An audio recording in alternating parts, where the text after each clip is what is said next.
msikilizaji na mfuatiliaji wa St. Gaspar Media katika kipindi cha maisha ya watakatifu. Leo tarehe 24 mwezi wa 3 tunasikiliza na kutafakari juu ya maisha ya Mtakatifu Katarina wa Sweden na pia maisha ya Mtakatifu Oscar Romero, askofu na mfiadini. Mtakatifu Katarina wa Sweden. Katarina alizaliwa mnamo mwaka 1331 nchini Sweden.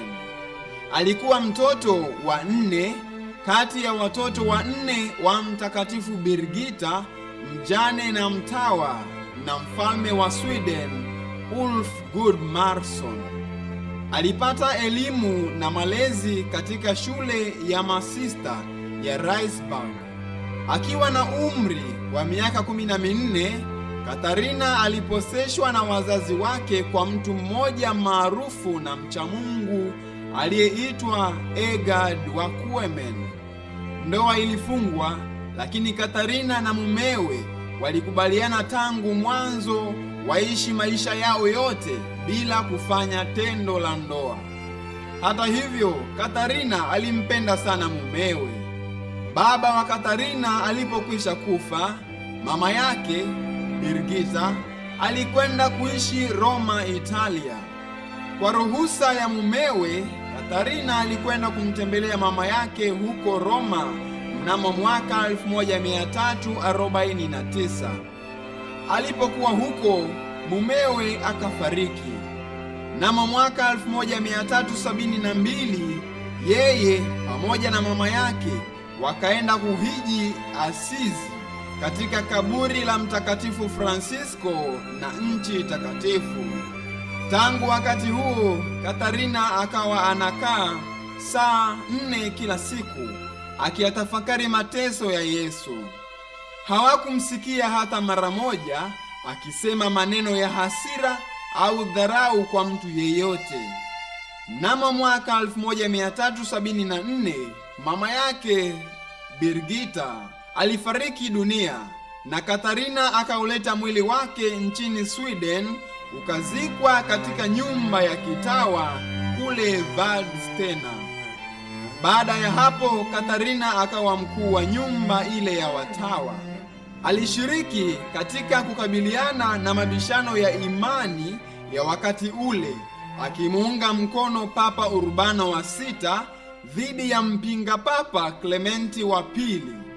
Na kutoka mwaka 1375 hadi mwaka 1380 alikuwa Roma akifanyia kazi mchakato wa kumtangaza mama yake Birgitta kuwa mtakatifu. Alipokuwa Roma, alikamilisha uthibitisho wa kanuni ya maisha wa Mtakatifu Birgitta. Katarina alifariki dunia akiwa mkuu wa nyumba ya kitawa ya Vadstena mnamo tarehe 24 ya mwezi Machi mwaka 1381.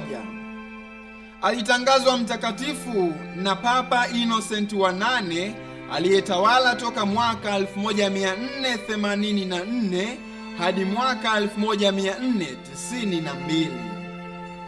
Mtakatifu Teresia wa Avila anatupatia tafakari fupi inayotokana na maisha ya Mtakatifu Katarina wa Sweden. Unyenyekevu wa kweli ni kuridhika na yale yote ambayo Mungu amekupa na kuamini kuwa sisi hatustahili kuitwa watumishi wake. Mtakatifu Oscar Romero, askofu na mfiadini.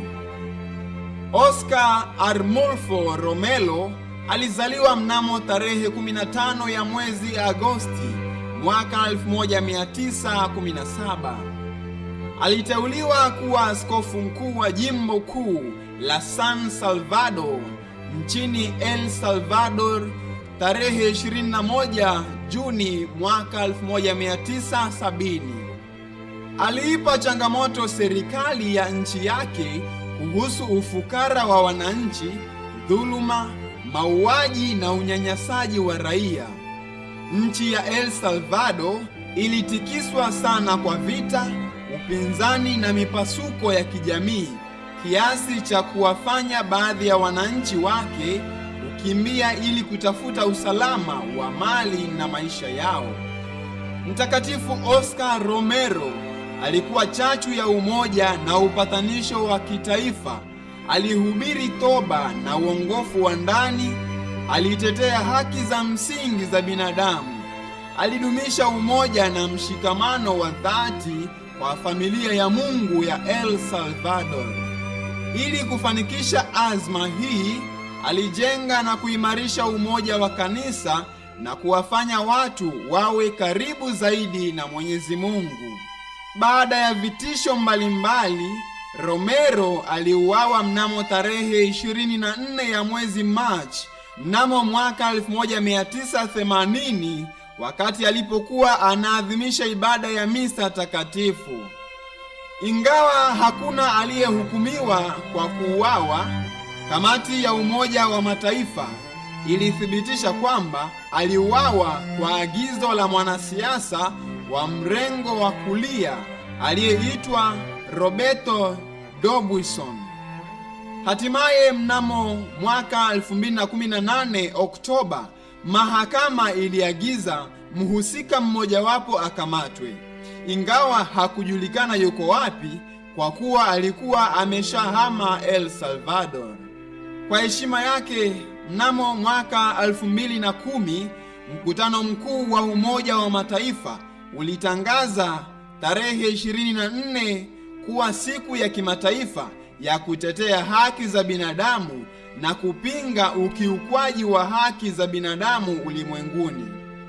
Papa Francisco alimtangaza Oscar Romero kuwa mwenye heri mnamo tarehe 23 ya mwezi Mei mwaka 2015 na mtakatifu mnamo tarehe 14 ya mwezi Oktoba ya mwaka 2018.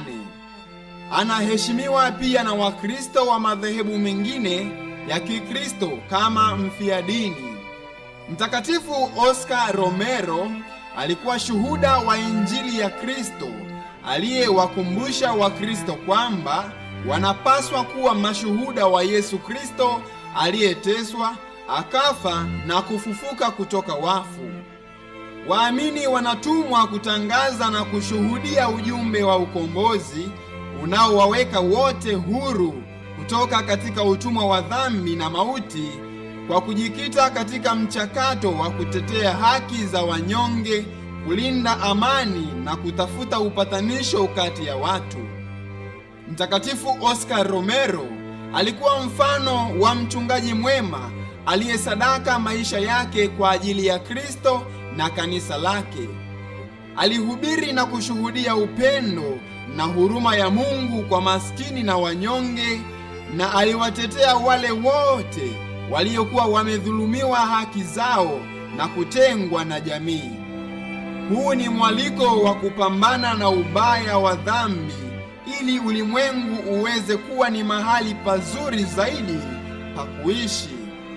Baba Mtakatifu Francisco alitoa ujumbe huu mnamo tarehe 15 Jumatatu Oktoba ya mwaka 2018 alipokutana na kuzungumza na mahujaji kutoka El Salvador waliomiminika kwa wingi mjini Vatikano kushuhudia Askofu Mkuu Oscar Arnulfo Romero akitangazwa kuwa mtakatifu. Baba Mtakatifu alisema kuwa Mtakatifu Oscar Romero ni kiongozi aliyefanikiwa sana kumwilisha ile sura na chapa ya mchungaji mwema katika maisha na utume wake. Hivyo ni kielelezo na mfano bora wa mchungaji mwema na mfano wa kuigwa na maaskofu wote, ili kutangaza na kushuhudia upendo na huruma ya Mungu kwa maskini na wanyonge. Huu ni mwaliko wa kupambana na ubaya wa dhambi. Wakleri wanapaswa kuwa kweli vyombo vya huduma na huruma ya Mungu kwa kuwatetea wanyonge na kuwaongoza wale wote wanaotaka kutubu na kumwongokea Mungu katika maisha yao. Mtakatifu Oscar Romero alikuwa ni nabii na shuhuda wa huruma ya Mungu kwa wanaoteseka, Hivyo ni mwaliko kwa viongozi wa kanisa kuambata utakatifu katika maisha na utume wao bila kuwa kikwazo kwa watu wa Mungu. Itukuzwe damu ya Kristo! Milele amina. Tafakari fupi inayotokana na maisha ya Mtakatifu Oscar Romero, askofu na mfiadini. Mtakatifu Oscar Romero ni mwanga wa matumaini kwa wale wote wanaotembea katika uvuli wa giza na mauti, watu wanaotangatanga pasi na imani thabiti, na kwa wale ambao wamepotea katika nyanyaso na ukosefu wa haki msingi za binadamu katika maisha yao. Hawa ndio wale ambao utu na heshima yao kama binadamu vinawekwa rehani. Rejea ya Askofu Mkuu Jose Luis Escobar Alas wa Jimbo Kuu la San Salvador mnamo mwaka 2018. Watakatifu wengine tarehe 24 ya mwezi wa 3: Mtakatifu Elias, watakatifu Romulus na Secundus, wafiadini wa tumbo moja wa Moroko, Mtakatifu Katharina wa Sweden, na pia Mtakatifu Oscar Romero, askofu na mfiadini. Mtuombee.